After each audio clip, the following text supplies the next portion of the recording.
दोस्तों नमस्कार। दोस्तों आज इस वीडियो में मसाज कितने प्रकार की होती है, उसकी कितनी विधियां हैं के बारे में बात करने जा रहे हैं। दोस्तों हमारे विद्वानों ऋषि महात्माओं ने मसाज के विभिन्न रूप बताए हैं, जिनमें थोड़ी देर की जाने वाली मसाज, यह मसाज न केवल किसी रोगी के पीड़ित अंग की करके उसे आराम दिलाया जाता है, बल्कि हमारे पूर्वजों ने व्यवहार में भी इसको लागू कराया है। जब छोटे व्यक्ति बड़ों के पास आते हैं तो सम्मान में महिलाएं बड़ी महिलाओं के कुछ देर पैर दबाती हैं। यह मसाज हमारे गांव देहातों में आज भी देखी जा सकती है। वहीं दोस्तों दूसरी मसाज होती है अधिक देर तक की जाने वाली मसाज। इस मसाज का प्रयोग पीड़ित अंग को विभिन्न तरीके के द्वारा आराम दिलाने के लिए की जाती है, जिसमें रोगी को आराम आने तक सिर, हाथ, पैर दबाकर तैल आदि की मसाज करके रगड़कर रोगी की पीड़ा को, थकावट को दूर किया जाता है। यही दोस्तों यह मसाज 15 मिनट से लेकर 1 घंटे तक की हो सकती है। तीसरी होती है हल्के हाथ से खींचकर ऐंठ कर की जाने वाली मसाज। इस मसाज में मांसपेशियों, हड्डियों, जोड़ों को सुखानुभूति पूर्वक तरीके से धीरे धीरे हल्के हाथों से, उंगलियों से खींचकर, रगड़कर, ऐंठकर, धीरे से सहलाकर आराम दिलाया जाता है।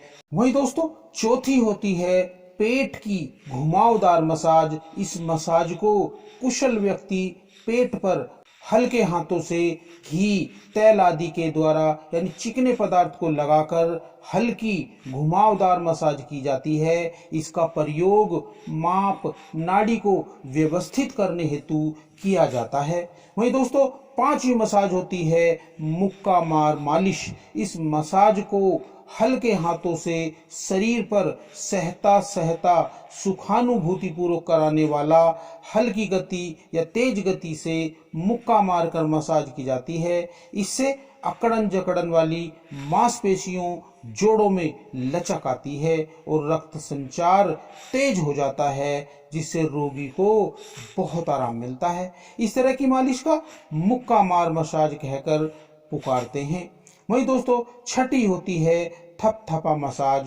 दोस्तों इस मसाज क्रिया में शरीर पर किसी तैलीय पदार्थ को रगड़कर हथेलियों से थपथपाया जाता है, जिससे हथेलियों के स्पर्श से, थपथपाहट से रोगी को आराम मिलता है तथा फूली व अकड़ी मांसपेशियों को आराम आ जाता है।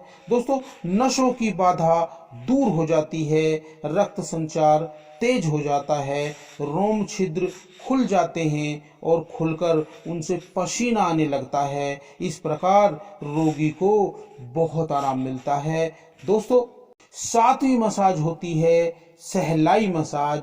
दोस्तों इस मसाज क्रिया में हथेलियों से, उंगलियों से धीरे धीरे सहलाया जाता है, जिससे आनंदित होकर बेचैन रोगी को नींद आ जाती है और रोगी की थकी मांसपेशियां, मस्तिष्क तथा नाड़ियों को आराम मिलने लगता है और रोगी की बेचैनी भाग खड़ी होती है। दोस्तों सहलाने, प्यार, दुलार करने के तरीके में सहलाई मसाज का भी विशेष महत्व होता है। इस मसाज के विभिन्न रूप हमें व्यवहार में भी देखने को मिलते हैं। अतः महत्वपूर्ण मसाज है जिसमें पीठ को थपथपाना, पीठ मलना, सिर पर हाथ फिराना, हाथ दबाना, हथेलियां रगड़ना आदि विधियां हैं। वहीं दोस्तों आठवीं मसाज होती है दबाव देकर की जाने वाली मसाज, जिसे दबाव मसाज कहते हैं। इस मसाज क्रिया में दोस्तों पैरों, हाथों, सिर, कंधा, कमर आदि अंगों की पीड़ा दूर करने के लिए, दर्द दूर करने के लिए, बेचैनी, अकड़ाव को दूर करने के लिए हाथों से हल्का या तेज दबाव देकर दबाकर आराम दिलाया जाता है, जिससे मांसपेशियों, नाड़ियों में लचक आ जाती है, उनकी अकड़ाहट कम हो जाती है और रक्त का संचार तेज हो जाता है, जिससे हाथों, पैरों का ठंडापन अकड़न, भारी होना, रक्त का बहाव कम होना आदि परेशानियों में लाभ मिलता है। दोस्तों वैसे यह मसाज अधिक व्यवहार में देखने को मिलती है, जैसे माता पिता, गुरु व बड़ों की सेवा में इसी मसाज को देखा जाता है। दोस्तों इससे रक्त का संचालन बढ़ता है और नसें नाड़ियां जो उनको आराम मिलता है। इस मसाज को सेवा मसाज भी कहते हैं। 9वीं मसाज होती है गूंथी व सूती मसाज। दोस्तों इस मसाज में शरीर के पीड़ित अंगों को तेल या चिकना पदार्थ लगाकर हाथों से धीरे धीरे गूंथ कर या सूंथ कर आराम दिलाया जाता है, जिससे रक्त वाहिनियों में, मांसपेशियों में दबाव बनता है और रक्त आगे पीछे होकर बाधा का शमन हो जाता है। इस प्रकार करने से रक्त का बहाव तेज होकर पीड़ित अंग में आराम आता है, जिससे उसके रोग, सुनपन, हड्ड फूटन, बेचैनी में लाभ मिलता है। रुकावट, बाधा नसों की दूर हो जाती है। इस प्रकार मसाज की कुछ विधियां जो व्यवहार में देखने को मिलती हैं का हमने जिक्र किया है। वैसे और भी विधियां हो सकती हैं। तो दोस्तों अगली वीडियो में फिर मिलते हैं और अधिक जानकारी लेकर। तब तक के लिए नमस्कार। जय हिंद, जय आयुर्वेद।